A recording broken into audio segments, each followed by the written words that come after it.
Feature Friday. The freshest. Oh, this is Bunot. How am I supposed to live without you? We've obviously heard two of his performances of the same song, but No, this is another song. I don't know of the same song in terms of we watched him doing the Wish and then the viral video. Yes. They even got him interview on Ellen. Ellen, that's right. But more importantly, he was in Feature Friday. Just saying. But yeah, so this is another cover. Michael Bolton cover. Yeah. Bolton. Mr. Bolton. Mr. Zac Efra from High School Musical. Oh my gosh. Also in Christmas. Also Christmas. During Christmas.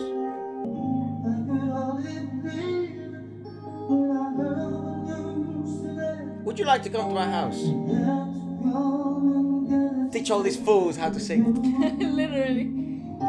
Even the way he like holds the mic is like got swagger. He's got that pinky swag. Don't you?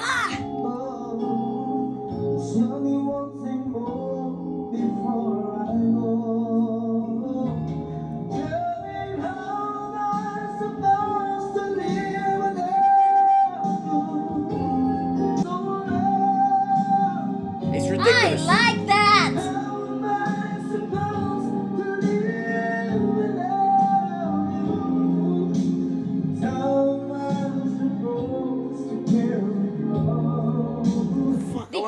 Did you see when he went live and he bended his knees? He did it for comfort, but there's a singing technique where to reach higher notes, they actually, in the practice, they make you bend your knees so that your lower abdominal wall actually releases tension. Instead of holding tension, it helps you release the tension because you're bending your knees, so like you're releasing the tension from your thighs too. So when you bend your knees, you're also releasing tension, so it's opening up more of that diaphragm, more of that abdominal wall is releasing lower down. So it's taking away effort from the neck and the back anchoring. So and then that effort like retranslates to where you actually need it, which is upper back and like the neck anchoring, so you can actually reach the notes easier without grabbing. And he did it out there for comfort, and that's an actual singing practice that you could do to hit higher notes easier. So yeah, they just figure this stuff out, dude. Yeah, they do, and like they do it out of like comfort and out of I don't know. Before I was ever introduced into like proper techniques and practices of singing, I would have never naturally figured things that way. And I actually feel like it comes from because I was never exposed to having to figure things out on the go. Right. So I was always taught. Yeah. But it's actually kind of like nice. It's like a relief to know that human nature naturally makes you. There are other ways. No, that helps you find a safe way, a long way for you to sing. You know, comfort. Yeah, through seeking comfort. Comfort. Yeah, it's really nice. That gives me peace of mind. Let this thought in my head marinate for a bit more. Okay. For a second.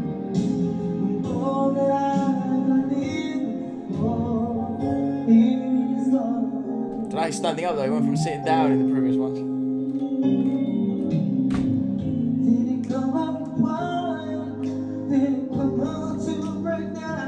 Still crazy to be honest. It's just what people do. I know. Over there.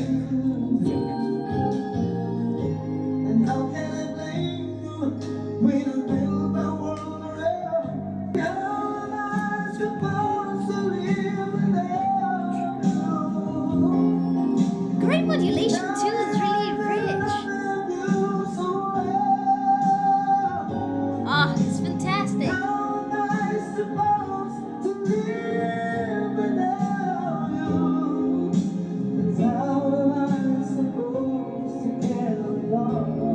I mean, but again, like, this is another. I think the important point to highlight. Not only that, I think he's a bloody star, and I just try to run and know what he's up to now.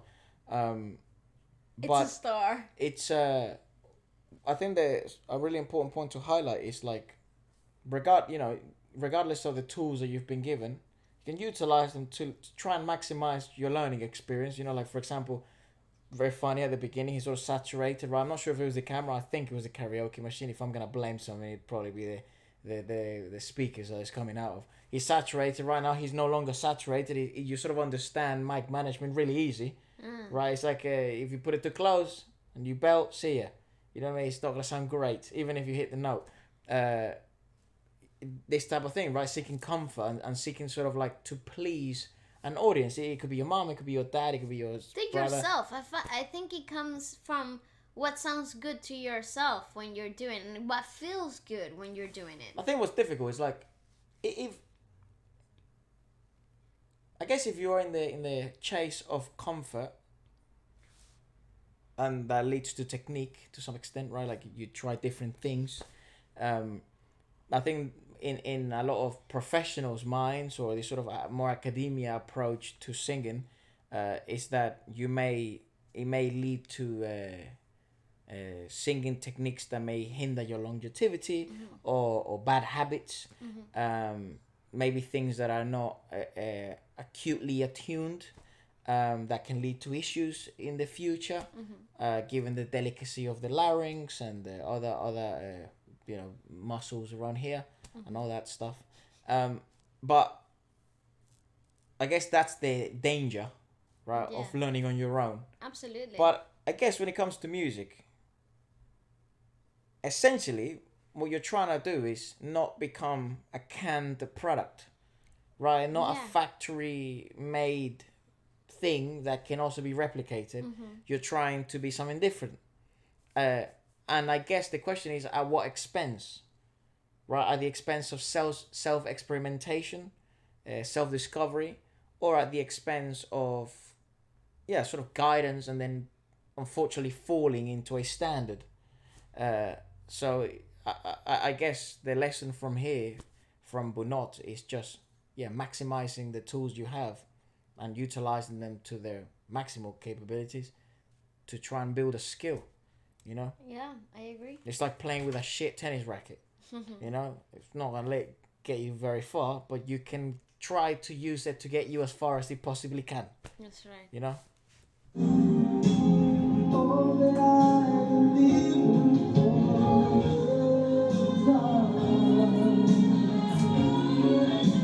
Here we go.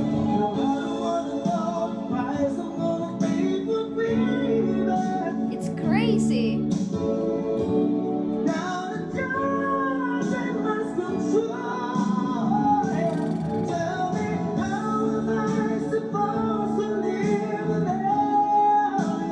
Oh my god. Wow.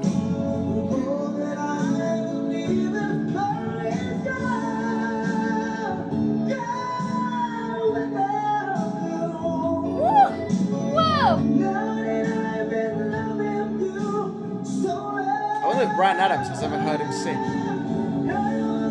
Or Michael Bolton for that. Yeah, Michael Bolton. Because he went very viral.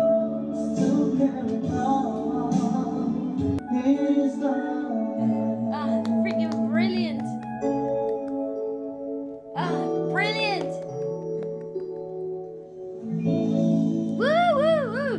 Bloody hell. I know, amazing. What on the freaking planet? I think also something I read, which I thought was really meaningful, was like, even in, here in the Philippines, is also what the message kind of was saying, is like, even here if you're not a great singer, and this sort of, the karaoke, because it's essentially just what would you call it? It's like a toy, right? It's a pastime.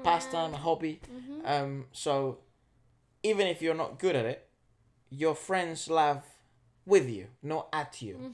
So, and this is something that I think is really, really important, because I remember we saw this video on the channel in school where there's this wonderful young lady singing, and all the students were just sort of mesmerized and encouraging, and the teacher was encouraging this type of behavior, which is awesome, because it seems there's such a focus in punishment of behavior, but very little in positive reinforcement of good behavior, such as expressing yourself, singing, And encouraging those that are putting themselves in the vulnerable position. Yeah, because I mean that's one of the easiest. It tricks. was so wholesome though. It's one of the easiest tricks to prevent bad behavior.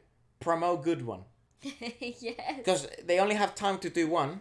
That's true. So do something good. And when they do something good, nice. Reward. Yeah, and the reward is like everyone there in the classroom was like, wow, mesmerized, and the teacher sort of enhancing. But I feel like that's nurtured though. Like that type of behavior doesn't naturally happen. I think that's obviously nurtured in their culture, and I find that culture, and I find that so incredibly wholesome, and it is something worth treasuring, and highlighting, because special. Yeah, it's very special, and you don't get it anywhere else. I mean, being here in the UK, being in South America, Venezuela has a very similar culture overall compared to the Philippines, and it even in that single culture is not even remotely close to how encouraging and rewarding it is for the people that are putting themselves up out there. As actually it's a culture of music, it is, but it's not, I don't know, it's hard to explain. It's the people enjoy the music and they're part of the music and making music in Venezuela, but it doesn't go to that extent in the Philippines when it comes to. That's truly unique. I really do mean it when I say it. Like it's definitely one of the things it's astounding to me from the Philippines, and something like it says a lot about their culture. Absolutely. So it certainly something to learn from. But anyways, let us know maybe what else to check out next, and